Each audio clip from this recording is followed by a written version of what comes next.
Hey everybody, welcome to episode 3 of Down and Dirty. I am your host, Dirty Mike. On today's episode, we're going to be getting into the news on one of PlayStation's hottest exclusive game franchises. We're going to be talking to Sir Nudges.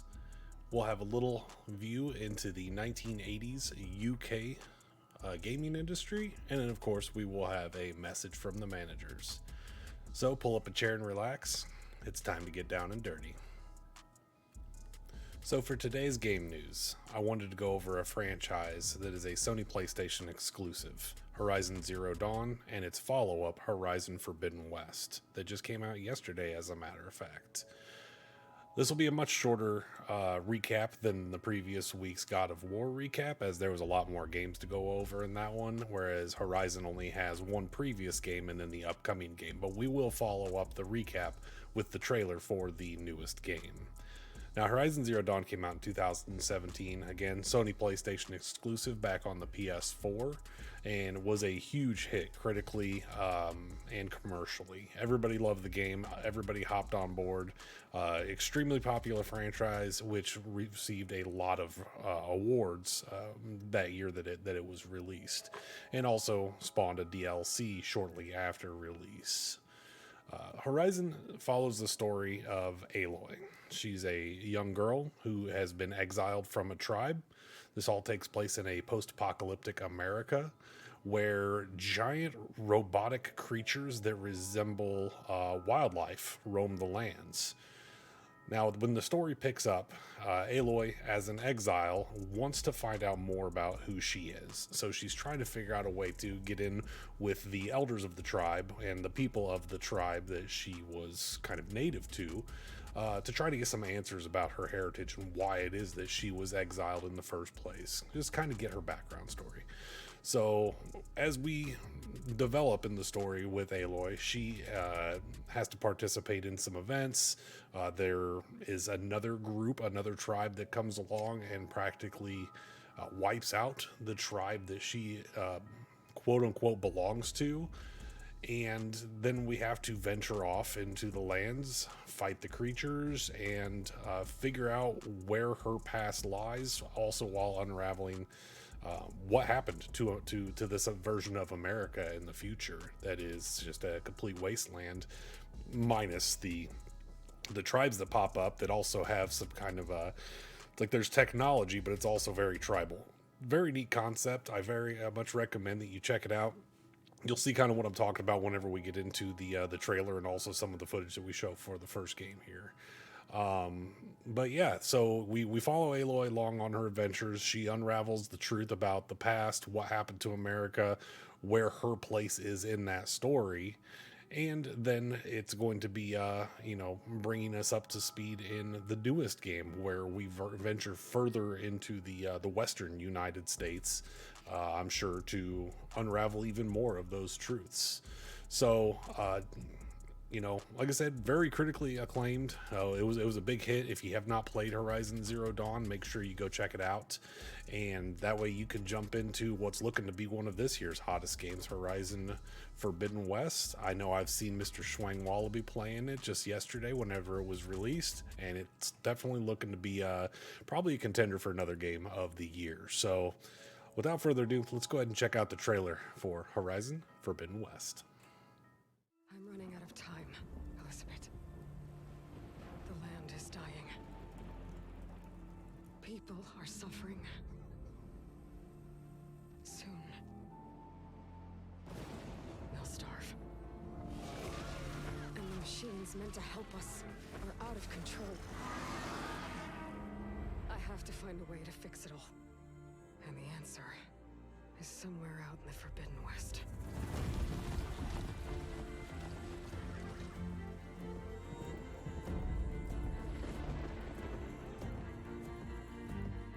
In the West, war is the rule.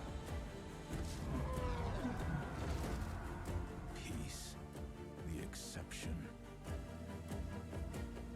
The rebel leader, Regala, seeks to slaughter all those who've wronged her. She will kill anyone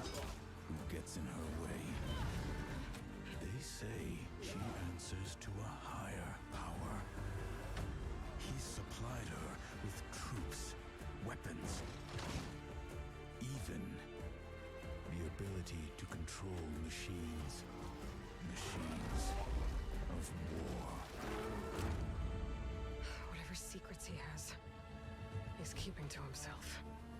And the solution I need is broken and scattered. Everywhere I look, things are falling apart. I don't know if I can find a way forward. Like Elizabeth did.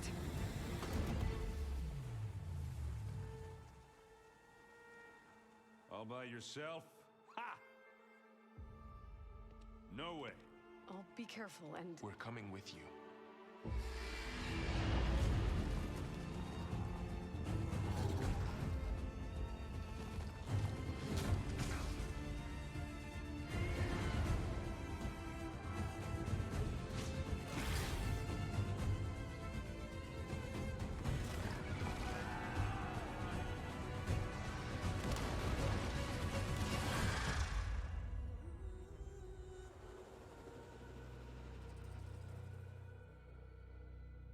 We will find the answers.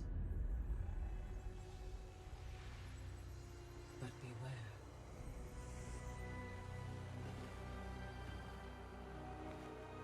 We're not the only ones who seek them.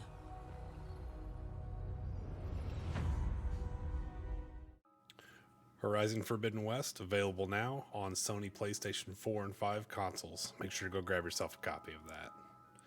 And now for the moment that you've all been waiting for, it's time to get our next member of Finest Nation in the hot seat and answer some of the questions that you want answered.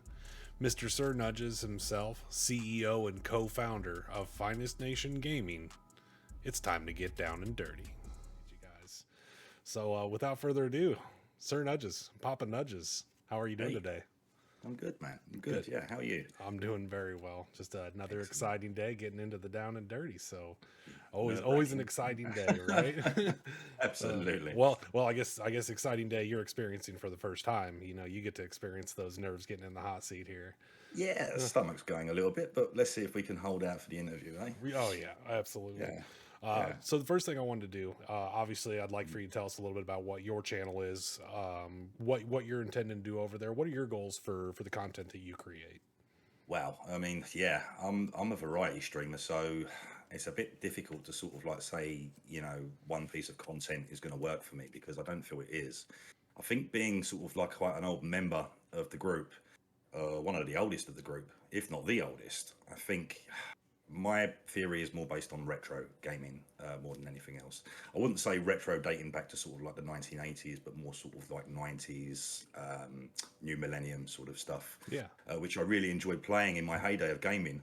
Because as you know, as you get older, the reflexes can't, you know, kind of work. The hand-eye coordination doesn't quite work with games like Call of Duty. Although I enjoy playing them, Yeah. you know, I'm not as good as these cracked up kids like Jinx. You know what I mean? Yeah. So, Oh, I hear you there. Trust me. but yeah, I mean, I like delving deep into a good survival horror game, if not, you know, putting on a sports game and playing a bit of FIFA or a bit of snooker. Just a bit of everything, really. Anything that I enjoy playing, that's what I tend to go with. I'm not really playing for the masses. I'm playing for me because that's what I enjoy. That's what the whole point of gaming is about. It's about enjoying what you do.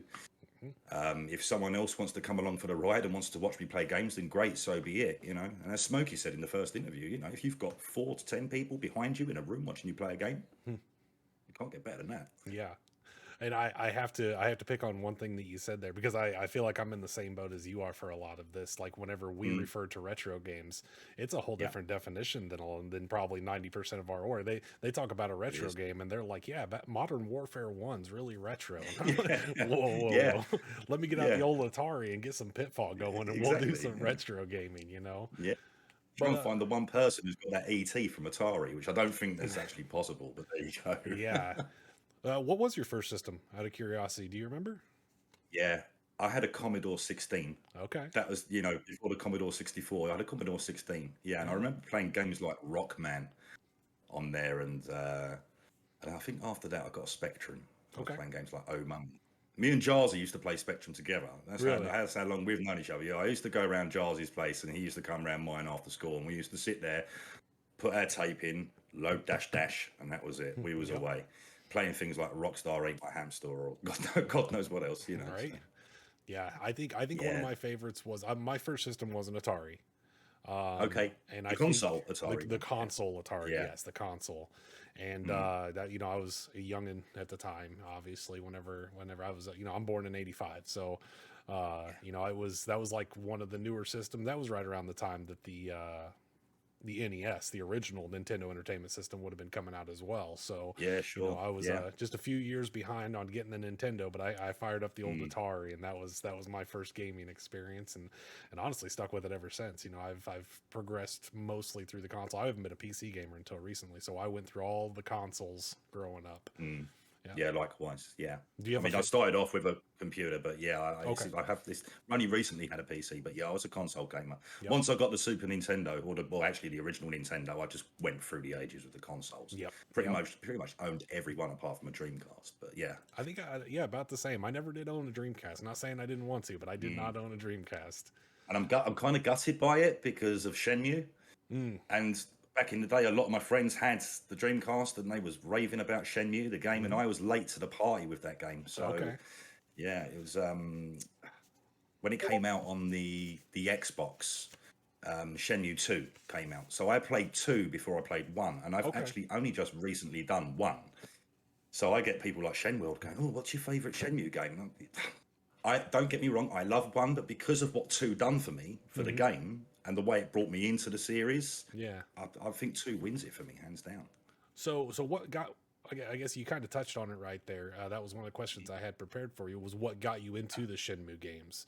But you say you didn't play until number 2. So Into number 2, yeah, it's because a lot of, as I said, my friends were raving about it. They said it was such a great game. I think it was like about 8 discs or something on the oh wow, Dreamcast. okay, Yeah, and when number 2 came out on the original Xbox, that's when I started getting into it. And I remember when I bought number 2, actually, there was a Shenmue the movie with it. So what you could do is you could watch the movie. It was just basically a recap of what happened in Shenmue 1.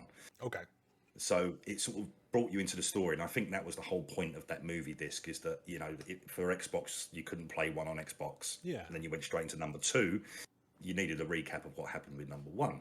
okay. So yeah, I mean, now I've got the PC, and now, ever since the Shenmue 500K thing and the Kickstarter campaign to get Shenmue free, that's when they brought out number 1 on consoles and stuff. And I thought, Okay. well, now's my time to play it, and what a time to play it when streaming. And not to mention, like you mentioned that obviously for Shenmue 2, it had the cinematic disc to get you caught up from Shenmue 1. And now you're living in a day and age where you get to experience a Shenmue anime. How exciting is that? Amazing. Yeah. That is amazing. I've seen the first 2 episodes. Honestly, I'm blown away, and I have to watch it in its original format, Japanese. Yeah. With the subtitles. I'm not going to do the English subtitles, but yeah, the first 2 episodes have absolutely blown me away so far. That's awesome. And for that, I'm not going to do it. I'm not going to say anything about what the story's about, because there's probably a lot of people in chat that have not seen it, so I don't really want to ruin it. But Yeah. there are a lot of little back stories to what you actually don't see in the game, but it ties in really well with what's going on in the game. So I'm looking forward to sort of how that progresses. Is it kind of Yeah. is it a retelling of the game, or is it kind of a new story? No, it's the same story. It's the same story, but the little backlinks to it, you don't see in the game. But Okay. they sort of tie in with what you've actually done in the game previously, or with the anime that's going on at the moment. Yeah. It's fantastic. It really is. The first 2 episodes, I've been, really impressed by it. Gotcha. And Great direction. Yeah, we're not getting paid by anybody here, but is it that on Crunchyroll? Is that you can watch that?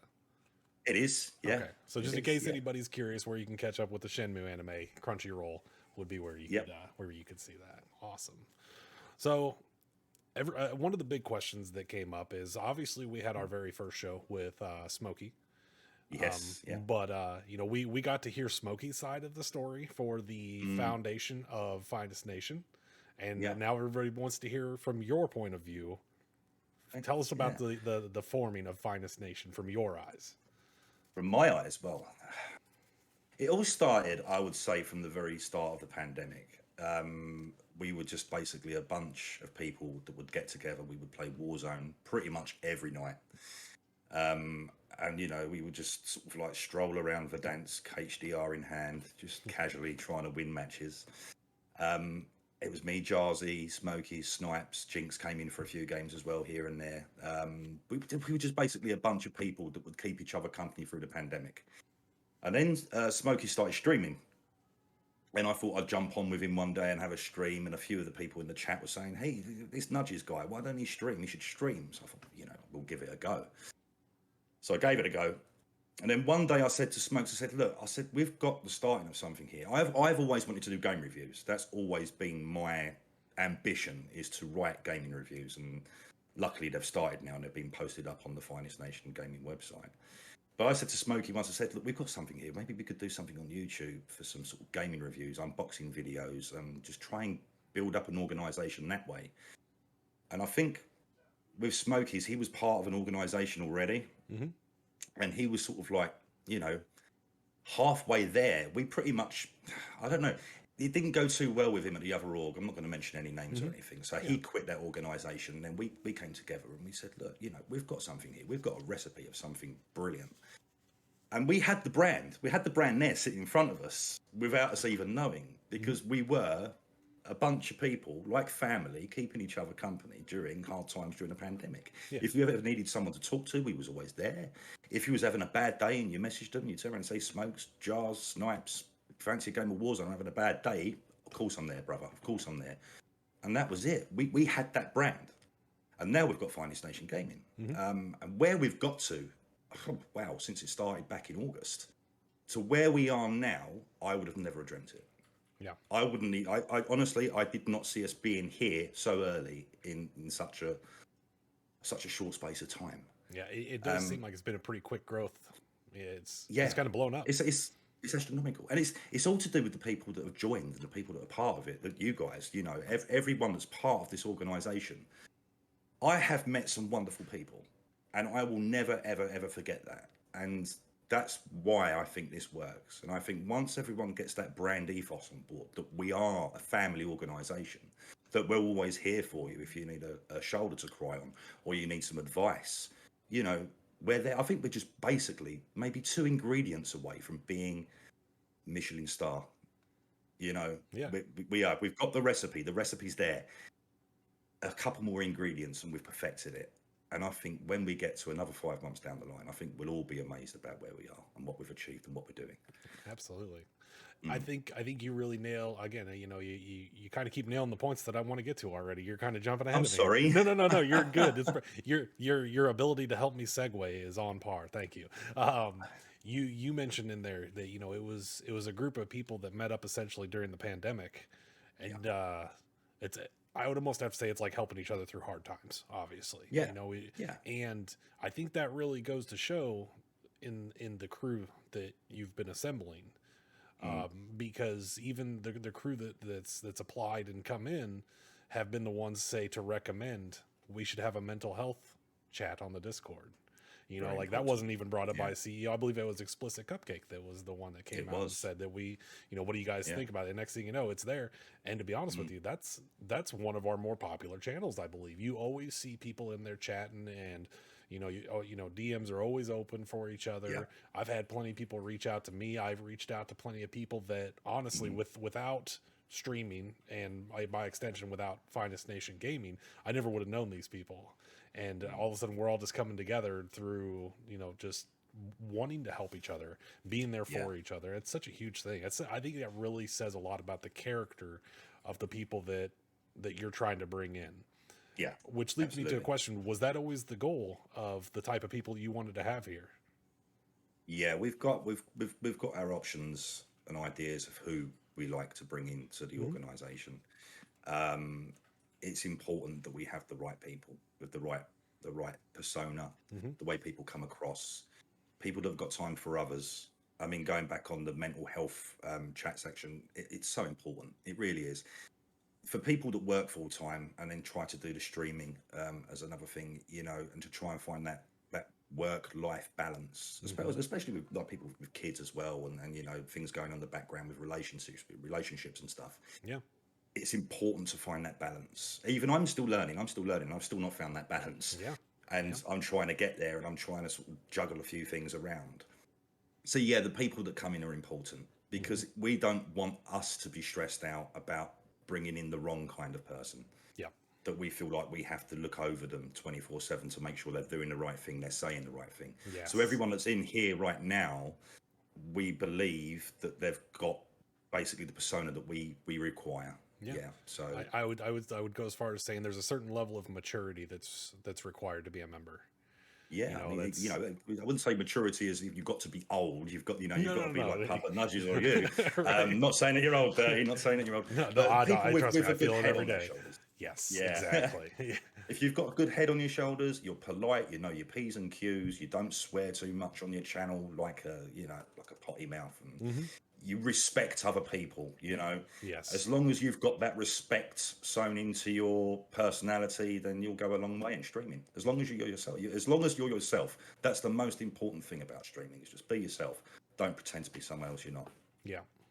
How hard would you say it is? I kind of know the answer, but I just want to give you the chance to say it out loud. Holding on to those values, because obviously it's very tempting to be able to reach out to people who just have a big following, but might not necessarily have the values that are meant for our organization. Is it ever tempting to bend the rules, to bring in those kind of people in order to get a little bit more notoriety? What do you think? There's big people out there that have got a good head on their shoulders and that are polite. And there's good people out there that basically just put in on an act.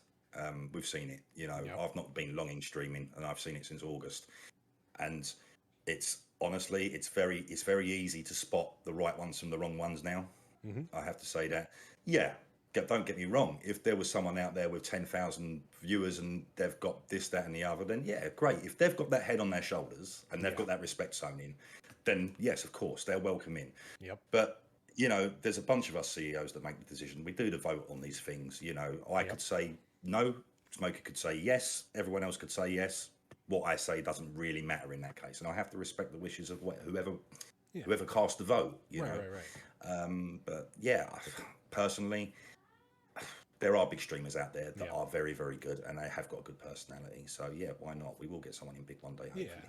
I do think that the between the CEO group and the recruitment process that we have, though, I think we do a good job of making sure that people hold those values strong. So I think there's a good system in place, and also with the probation periods that we have, making sure that everybody's. I've done plenty of interviews for people trying to get a job, and you put on your best face whenever you go in for that interview, right? Of course you do. So yeah, I think absolutely. it's always good to have that process in place to make sure that you're able to like I said, maintain those values. So. I nearly had the shirt and waistcoat on today. That's what I should have done. Put the snooker cue together and just sat here. Right, just very proper, very proper. I'd love it. Well, I didn't tell you couldn't do that.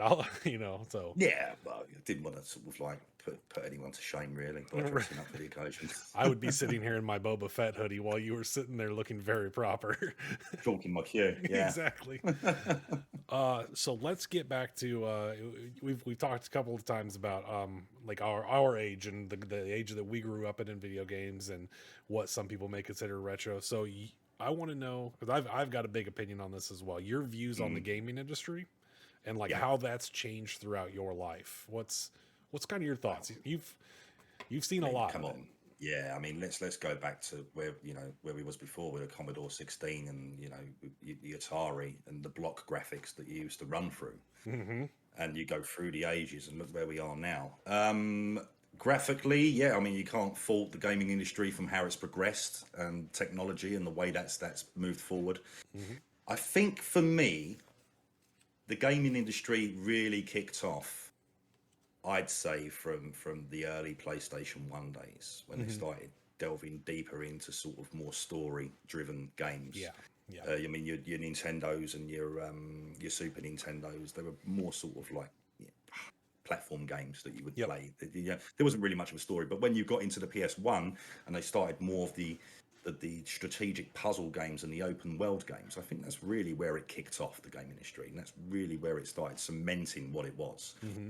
Games like Metal Gear Solid, for instance, Silent Hill 1, original Tomb Raider. I have to drop original Tomb Raider. That's my favorite game of all time.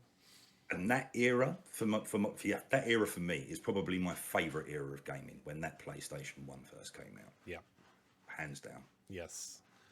One of the things that I always point out, and I've probably ranted about this too many times on stream myself, and we both commented that technology is probably I said the technology is probably the best and worst thing that's happened to us. I agree with you that around the time of the dawn of the PlayStation era and on was very good, but it's also shifted in a way into more recent games.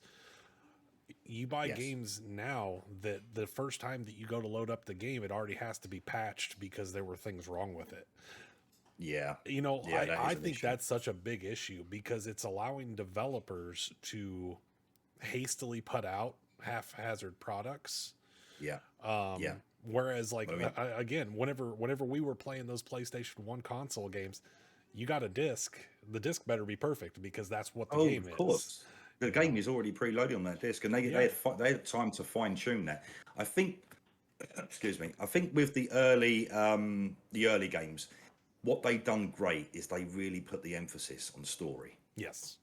They really, really went to town with it. They made sure that that story was perfect, and when they gave you the ultimate gaming experience, and that was the beauty of a disc. Now, I don't think there's so much emphasis on story. I think there's more emphasis on making it look clean, making it look good and free flowing and graphically. Wow, you could start playing a game and the first 45 minutes of the game is just a cinema film. Yeah. You haven't even pressed a button or moved around yet. Yep, It's like, yep. come on, I want to get straight into the action. My biggest disappointment in the past couple of years is Cyberpunk. Yes. Cyberpunk was due to be the next best thing in gaming, the biggest thing, and a few of us got it. We played it, and it was just full of bugs. I did. It was unplayable. It was basically unplayable, and I've not picked up a control pad since. Even if they've done patches, they ruined it from day one for that because it was meant to be, I don't know, just the next best thing in gaming, and it wasn't. It was a flop. And I'm sorry to the to developers if they're watching this and stuff, but get your shit together. Yeah, no, that was a huge disappointment, which a lot of people have said that the game is turned around now. I've heard that, yeah, but it's but, kind like, of thrown me off. Yeah, Exactly. You again, like we were just saying, when you get the game, you expect to be able to play it at a completed state, not buy the game and then later on, now it's patched up. We can go back and we can give it a shot. No, I wanted to play the game when it was hyped to come out. yeah. Exactly. So Don't rush it Don't rush definitely to come out, loses. yeah. Definitely loses that hype if you have to go back to it at a later time. I agree. Yeah. So of all of the stuff that you've played through, and I know that you say your favorite games are the Shenmue games. Is that correct to say they are your favorite games, or? I've got many Okay. favorite games. Yeah, Shenmue is up there. It's definitely up there. Okay.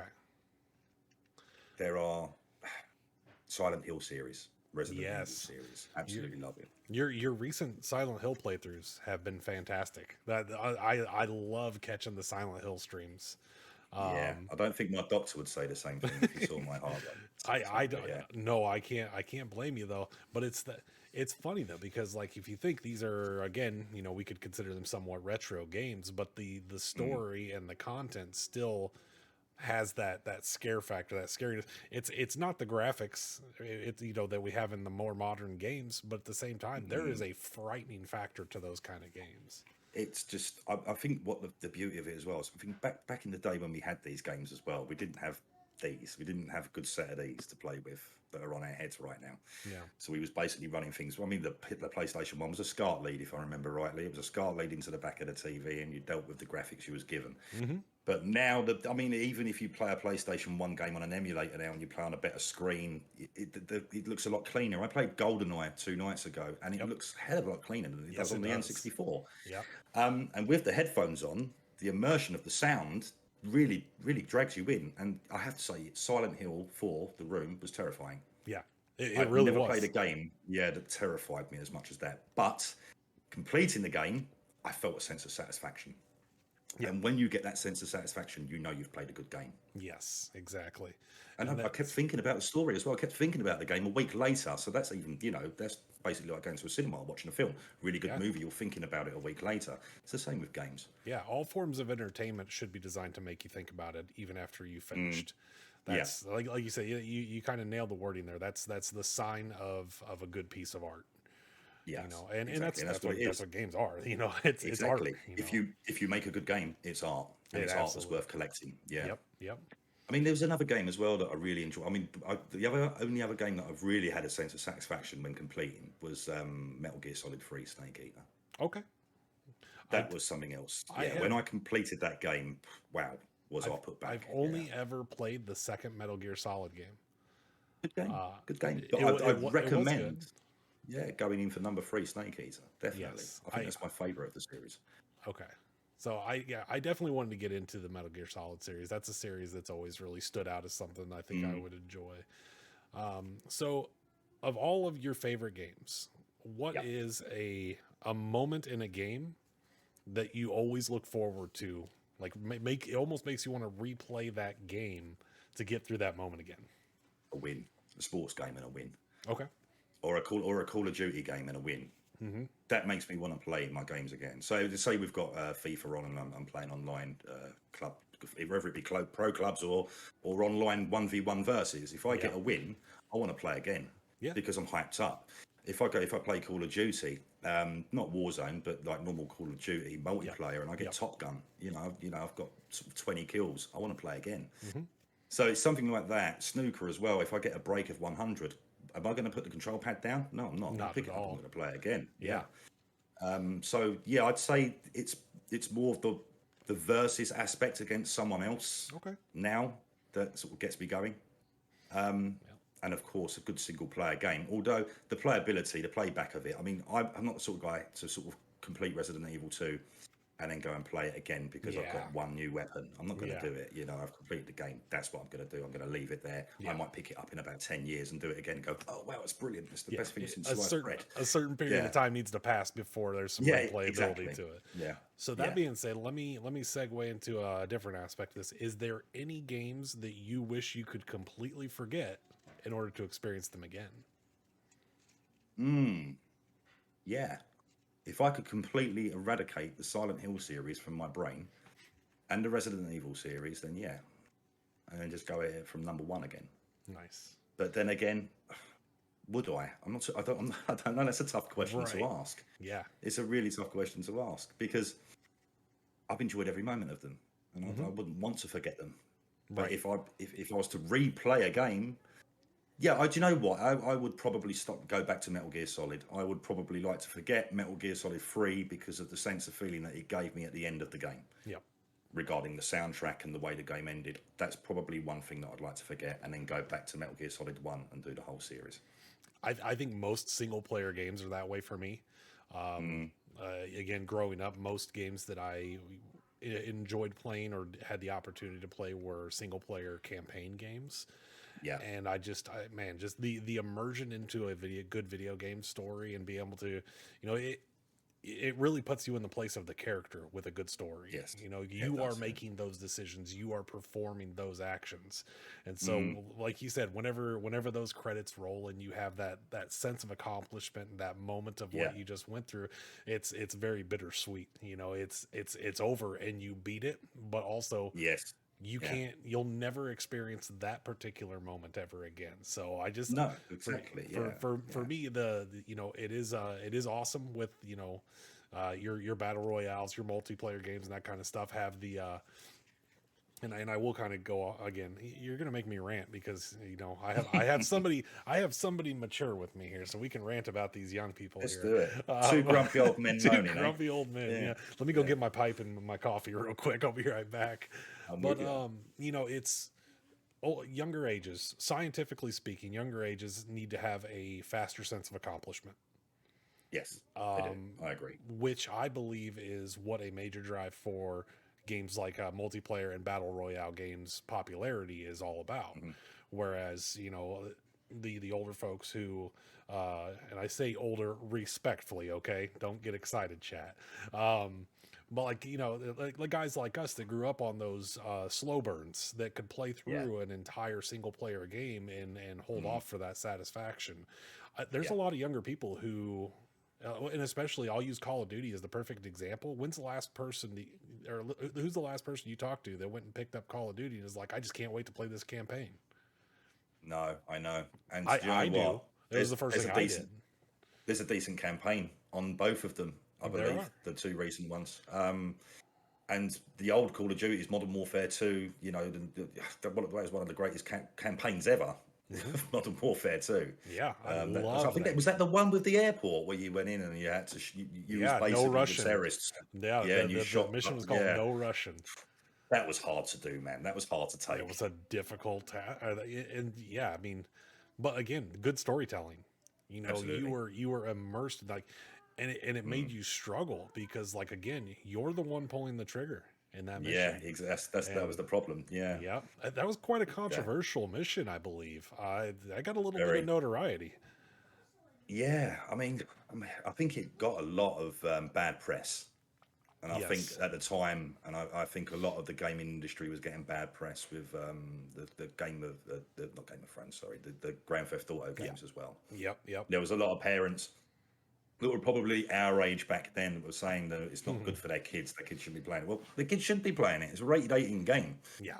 Do you know what I mean? If you go Yeah. and you're going to sit your kid down in front of RoboCop back in the early like 80s and let him watch it. Yep. And watch Murphy have his head and his arms and his God knows what else blowing Everything off him. blown Yeah, go off. on, sit down, Jerry. Don't Yep. worry, you're all right. Yep. It's just a bit of tomato ketchup. But yeah, I don't know. I mean, and games have got even more progressively hard when it comes to. They're more aimed at adults now than they are kids as well. I think Yeah. with the story and stuff, they are. Yep. Yeah, you're hard it's, pressed to find a good kids game anymore. No, I mean you don't pick them up, do you? I suppose we don't pick them up because we're of age now, you know. But I think that unless Mini Nudges is here, we might play Humans Exactly. Fall Flat or pick up Fortnite with him. Yes, Fortnite is a kids game, ladies and gentlemen. Fortnite is, but even it's again I think you nailed it earlier because the dynamics kind of shifted because now we're the parents, we're the grandparents, and we whenever I was young, or say the age of our children, picking up a game even like Fortnite with a gun and your objective is to go kill everybody else on the map would be very Absolutely. much frowned upon. Yeah. And we're just like, well, let me go put my headset on and I'll fire it up with you. It's, Yeah, it's so yeah. much different now than it was. Just the viewpoints are a lot different, I think. I agree. Yeah, it's Mini Nudges will sit here and he'll play Fortnite until the cows come home. He'll just sit Yep. here and play it and play it and play it. He loves Yep. it, But what can you say? Yeah. He just wants to get all the skins and do all the dances, and it's sort of part of his life. But that's great, and because I feel sorry for the youth of today because we're going back to sort of what we've actually gone through. We've gone through the dawn of the gaming era, the very start of it, and we've seen it progress all the way through to where it is now. So we're the lucky ones. To what we've experienced, we're the lucky ones. To what the kids have got to experience today, they're not going to go back and play retro games. They're going to pick up the control pad. They're going to go, oh, the graphics are horrid. Yeah. And just put the control, or the controls are clunky. But Yep. we've experienced that, and we like to sort of like go back to that because it made us feel good at the time. I suppose it's like an endorphin, that sort of kicks inside you. The evolution of technology that we've lived through from when we were younger to now is quite drastic, honestly. And it's going to continue to get better, but you almost have to ask, like, okay, how much better can graphics get? How much better can frame rates get? We're already using machines that are limiting like the frame rate that the human eye can even register anyway. So I know. wow, Yeah. how much further can it actually progress? Obviously, there's getting into like augmented reality and virtual reality and that kind of stuff. Yeah, But I think that's probably where the next phase comes in is how good. I mean, the virtual reality is good. I had a PSVR, but I had to get rid of it because it kept on making me feel dizzy. But yeah, I suppose a lot of the younger generation can keep up with it. People that don't need glasses. yeah. And I think that's probably the next step is how far that can progress. I'm not too sure graphics can get any better with what we're playing at the moment. They're amazing. You're like Yeah, playing a movie right now. Yeah, and I'm not too sure. I mean, yeah, I don't know. I don't know where the next phase is for gaming. It's interesting But to I'm think about. certainly, yeah, I'm looking forward to it. I'm looking forward to seeing how far it does actually go. Yeah. Nice to be along on the ride.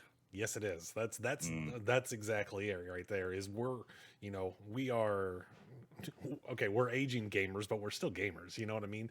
Like we're still along for the ride, and we're still watching all of this progression. I think I speak for myself because again, we've seen that explosion, we've seen that evolution, and it's just the curiosity of where it's going. Just I'm interested in the hardware behind what it is, not just what's coming. I like to see. Yeah, I might have it on my tombstone. You know, instead of the years, I might have Commodore 16 to Xbox 9000 or something. Yes, exactly. Yeah, That'll be rather your than dates. yeah, That would be perfect. That would be perfect. yeah. Oh man. All right. So as we talk about technology and everything, one thing you and I have discussed this since before the first show even aired, or whenever it was your turn, that we're going to give you a chance to talk about cryptocurrency. Now, Yeah. I don't know if that's a good topic to bring up right now because it's in a little bit of a state, but I do want to hear a little bit about what got you interested in crypto. Like, kind of where's your interest, your views on comparing crypto to like more modern and common currencies, and just the general state things are in. Well, I wouldn't say crypto's doing well for me. My portfolio's doing terrible. But I mean, I started off when the whole Dogecoin thing came in. That's when I started buying it. But I remember sort of being in when I first met my wife, I turned around and said we should buy Bitcoin, and she turned around and said to me, "No, don't be silly. It's a waste of money." Something along them sort of lines. Instantly regrettable now, but even still, if I'd have done Bitcoin, would have I held it to the stages where it is now? Because I probably would have bottled it and cashed it out at £2,000 a coin. I own a few Dogecoin, not much, but I think cryptocurrency is heading in the wrong direction in my eyes right now, because there's too many new coins that are being produced. And I think where you had just sort of like a few coins here and there, I think it was a much easier market to get into. And I think people are now being pushed and forced to sort of buy into these new coins early, just in case it becomes the next Bitcoin. Yeah. I hate to rain on your parade and all that, but it won't. You'll end up losing money. If I was to say any cryptocurrencies worth buying, I'd say Ethereum, because I think Ethereum is going in the right direction with the NFTs, and also with the way that the gaming industry, we're talking about the gaming industry changing. That's one of the things that's going to help change the gaming industry from what I'm reading as well, which is where you can resell your digital games online to a friend, and it only has a resale value of once. Yeah. So say you've bought a game online via Steam, it's cost you $39.99, you've played it, you can't send that back to Steam and hope for your money back. Yeah. And you can't sell it secondhand. That's stuck with you for life, but you can then sell it on to someone else who's got the marketplace via cryptocurrency and sell it for half the price or a quarter of the price to the person. Once it's been bought once, I think then the resale value is zero. Yeah. So I think that's what's going to happen. I think it's something to do with GameStop are developing this with Loop Ring. So that's probably one thing to look out for. Yeah. But no, going back to cryptocurrency, honestly, I wouldn't waste my money on it anymore. Yeah. I'm probably going to hold the Doge coins that I've got, hoping in the vein that they're going to get to $1 one day. Yep. Ethereum, if it ever gets to $10,000 a coin, the crypto market cap will have to be 720 billion. I don't think that's achievable. Yeah, right. Maybe in about 3 to 5 years, something, but I don't know. I think there'll be too many regulations in a few years. Yeah. Because I think it's just at the moment another opportunity to sort of tag onto a fraudulent stock market, as it already is. It allows hedge fund companies to sort of, we can cash in on our crypto because we're 15% off and then we can cover our short positions. That's not how it should work. Yeah. It needs to be regulated as the same as the stock market. Yeah. But yeah. Well, and I think there's, like you said, it's the quality of it over the quantity, and then everything started popping up all of a sudden. All this. Do you think that the sheer quantity of availability is what contributed to the crash of it? It's not like a full on crash. It just kind of went back to reverted back to an earlier state. Yeah, it's just regulated itself. It's just gone back to where it probably should be. And I think during the time of the pandemic, I think cryptocurrency became a hype train. Yes. And I think everyone jumped on board and got involved with it. Yeah. And as soon as they started seeing that their money was going down, people were pulling out. Yeah. And the more people that pull out, the more your cryptocurrency is going to go down. It's the same as what happens with the stock market. Yeah. But look at here's a good example. There was a coin that came out after the Squid Game. It was called the Squid Coin. Yeah. And people went crazy into it. And I think the coin started doing crazy money. And then the developers pulled the rug on it completely and ran up with everyone's money. And they've never been seen to this day. Yeah.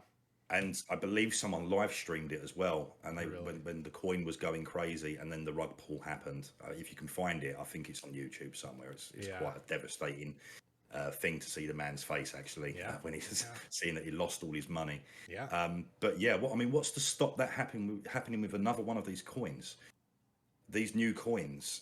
If you're going to play the crypto game, play only 2 coins, Ethereum and Bitcoin. That is it. I wouldn't go anywhere else in the market. And if you are going to go anywhere else, you really need to do your research on it before you invest.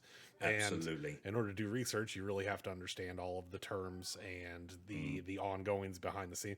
It's not something that anyone would recommend. Anyone that's seriously involved in crypto will tell you, don't just jump into it.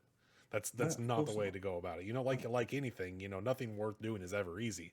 You need to do a little bit of research. You need to see what's going to work, what's not going to work.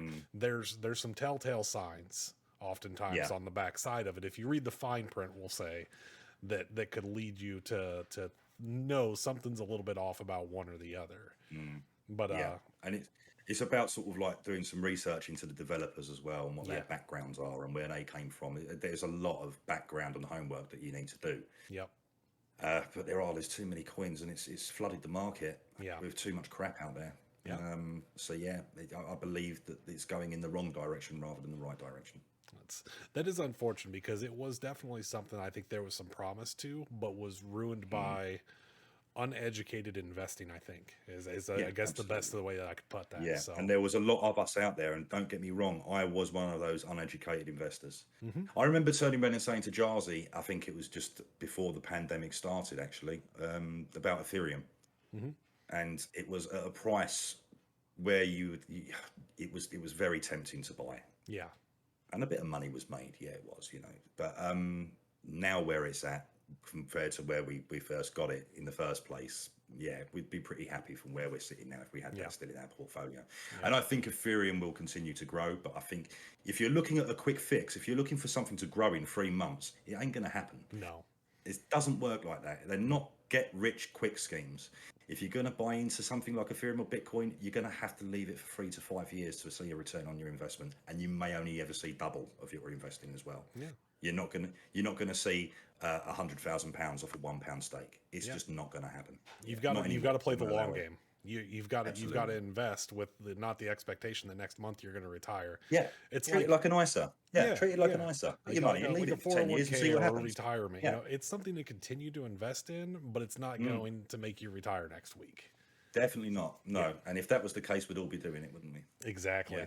Like I said, nothing worth doing is ever easy. If it was easy, everybody'd be doing it, everybody'd be retired. Absolutely. But that's just not how it works. There's 7 billion of us on this planet.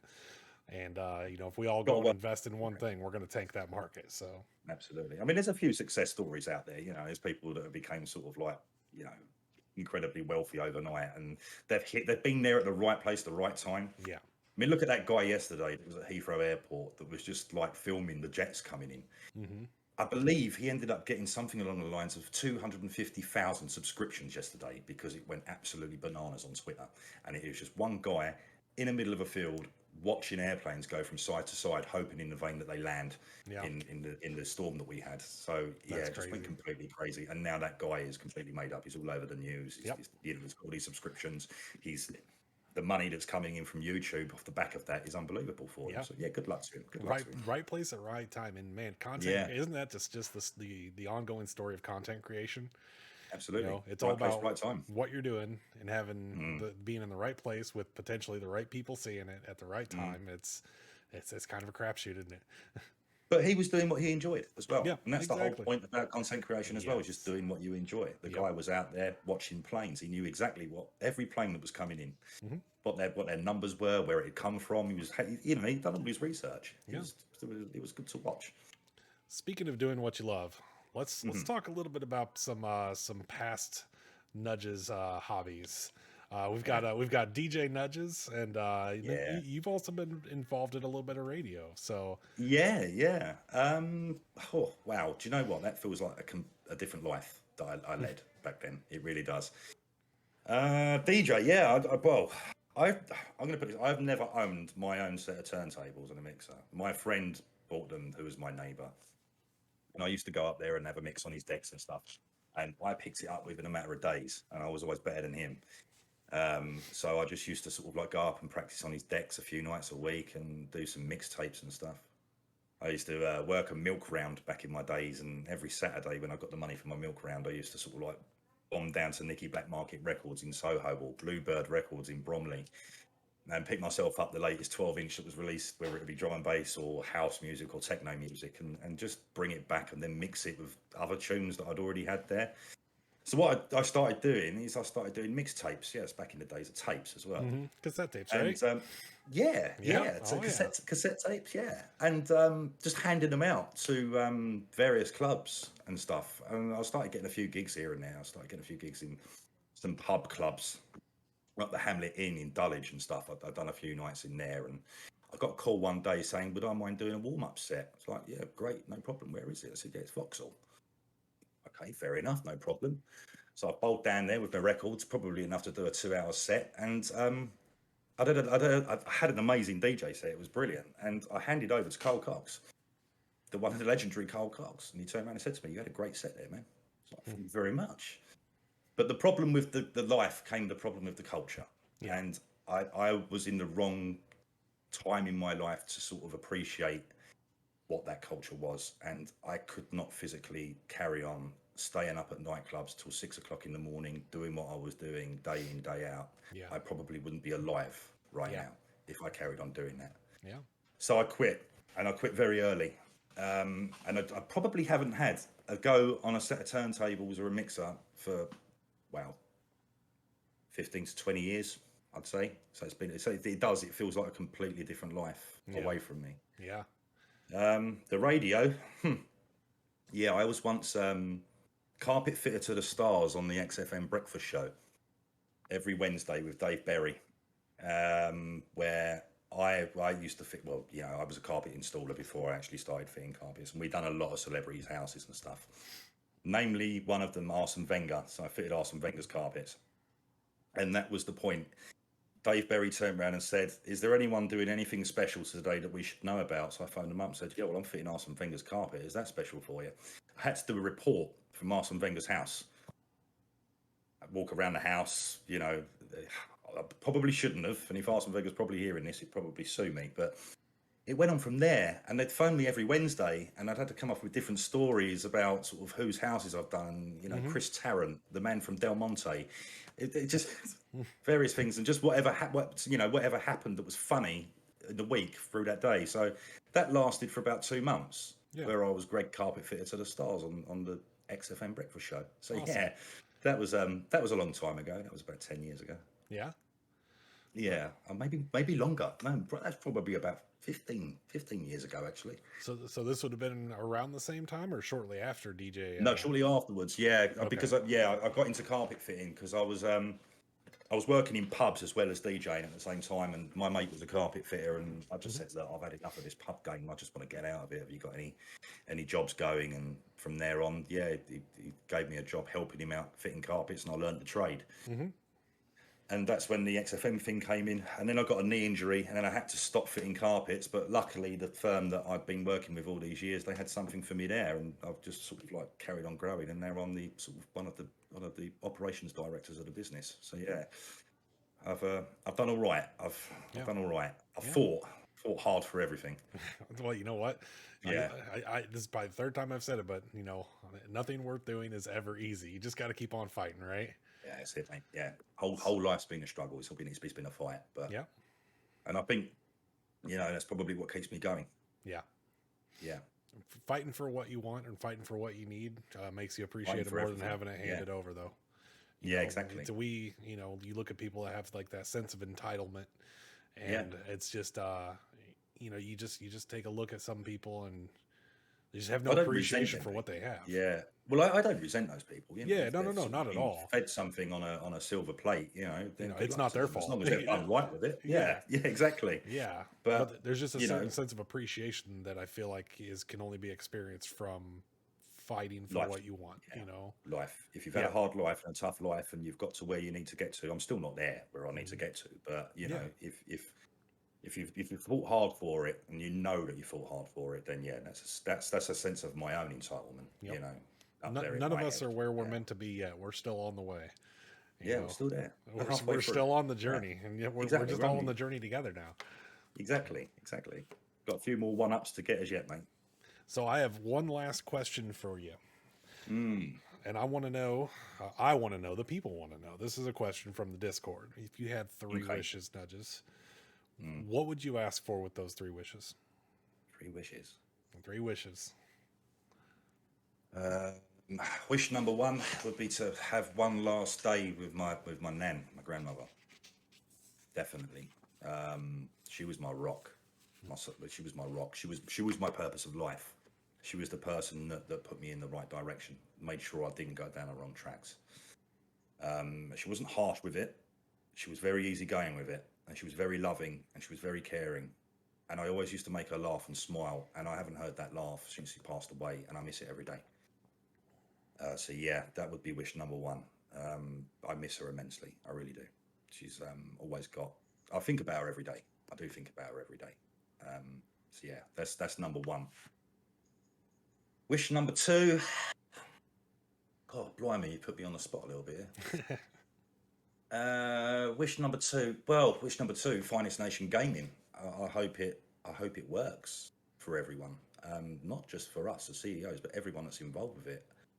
I hope that it becomes a success, and that everyone within the organisation, everyone that's been part of the organisation, I'm not just saying that people that are part of it, but also people that have been part of it. Yeah. Like Fog and Blessed and Arachnophobia, Acrophobia. I hope everyone's successful that I've met along the way, and I hope that Finest Nation becomes successful for them and for us. Yeah. Wish number 3. To put the things that I've done wrong right. Not saying that they've been life lessons, because they have been, and I have no regrets. But I've done things wrong in my life that I shouldn't have done, and I do regret those. And I'd like to sort of like have Samuel Beckett from Quantum Leap just go into my body and put them right. Yeah. Can I have a 4th wish? Okay, let's hear it. Arsenal to win the Champions League in my lifetime. Oof. You might be better off wishing for a full head of hair before you get that, right? Yeah. I'm sorry I had to. I couldn't help that one. Yeah. No, I suppose it's a bit on the spot. If I had a longer time to think about it, I probably would have changed my wishes. But off the cuff, they're my wishes. But my main number 1 wish is to sort of, fix the things that are wrong in my life right now and put them right. And also, just that one last day with my nan. That would be special for me. Well, you've lived quite an amazing life, and we're still far away from the end. Like I said, we're still on the journey.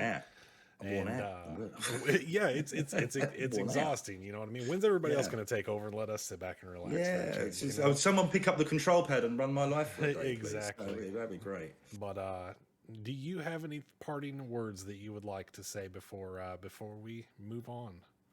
Just to turn around and say that I love every single one of you. Every person that's been part of this organisation, every person that I've met on my short streaming journey so far has been wonderful. You're amazing.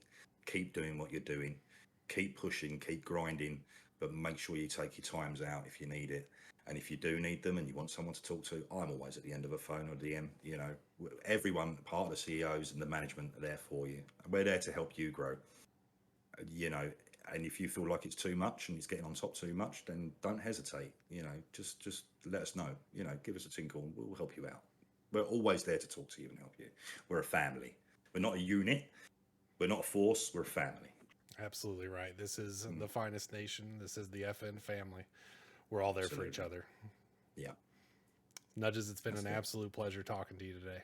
No, pleasure. It's honestly, I've loved it. Every single minute of it. Been a great interview. Thank you. The nerves disappeared a couple minutes into the No, they're still going. I'm still shaking. Okay. I'm about to look at that. Yeah. I'm going to go and grab a beer now. Yes. Well, so this next part is something that I've definitely been thinking about for a very long time. As many of you know, a lot of work goes into the show. We have a lot to do week to week. But even before getting the show up and running, there was a lot of legwork that had to be done. And I definitely couldn't do it all by myself. I mean, I'm just the pretty face in front of the camera. Everything else that you see here was done by one man, and that is Jarzy. Since the very first episode, I've been trying to figure out a way to come on here and thank him, because honestly, to me, a simple name drop and thank you just isn't enough. I wanted to really give him a proper appreciation moment on the show. And it wasn't until probably a few weeks ago, whenever I finally realized what that moment was going to be.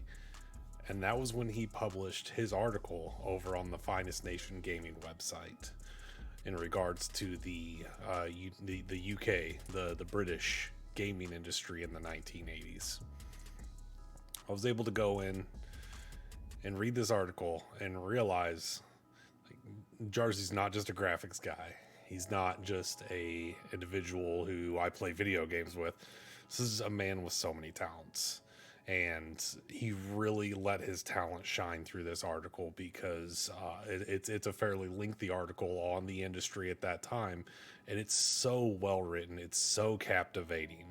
And it really walks you through, and you could feel through the writing what it was like in those moments in the 80s where the gaming industry went through a complete console crash and moved from, as it says in the article, game developers going from being viewed as engineers to actual artists. And then the next thing you know, there's literally kids working out of their bedrooms, living with their parents, coding games and putting games out there for everybody. And the thing about it is, it's just like you see with young talent these days. It's the same back then. Some are going to rise and some are going to fall. And the story really captures a lot of those moments for specific individuals.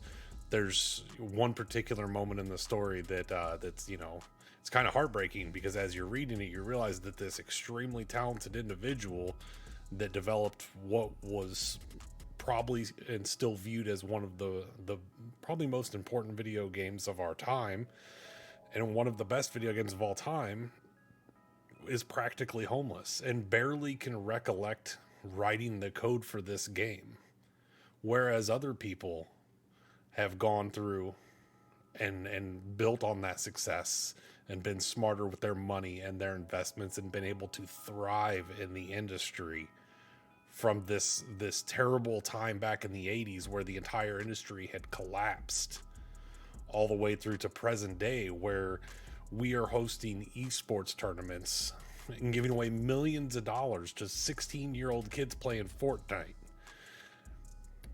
I would like to ask a personal favor from everybody in the Finest Nation, everybody watching this show today. Go over to the Finest Nation Gaming website. Go to the blog section. The very first one that you'll see there is the story about the gaming industry in the 1980s. Give it a read. Give this man some feedback on what you've read, because he deserves it. He put a lot of heart into this article. And Jarzy, from the bottom of my heart, thank you for everything you've done to make all of this possible. I appreciate you so much. And I'm glad to have you as a brother here at the Finest Nation Gaming.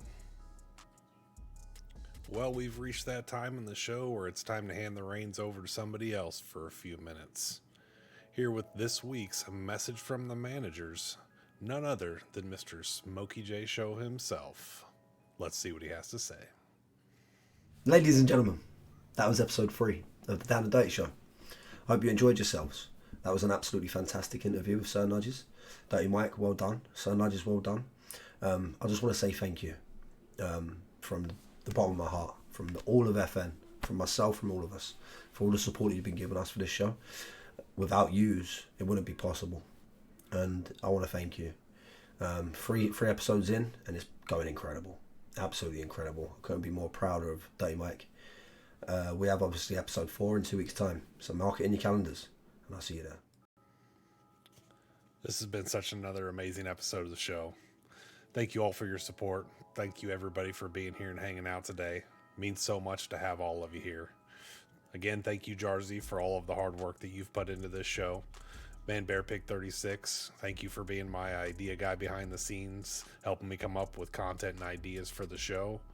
And just everybody that's here right now, and everybody that supports this show in every which way. Thank you very much. Don't forget to be heading over to the Discord section for Down and Dirty, putting in the suggestions for questions that you'd like to see answered. And make sure that you are there 1 week from today for the YouTube premiere of this episode. And then 2 weeks from today, we will have episode 4 of Down and Dirty. I hope you all have a fantastic day. Thank you so much for being here. We'll see you next time.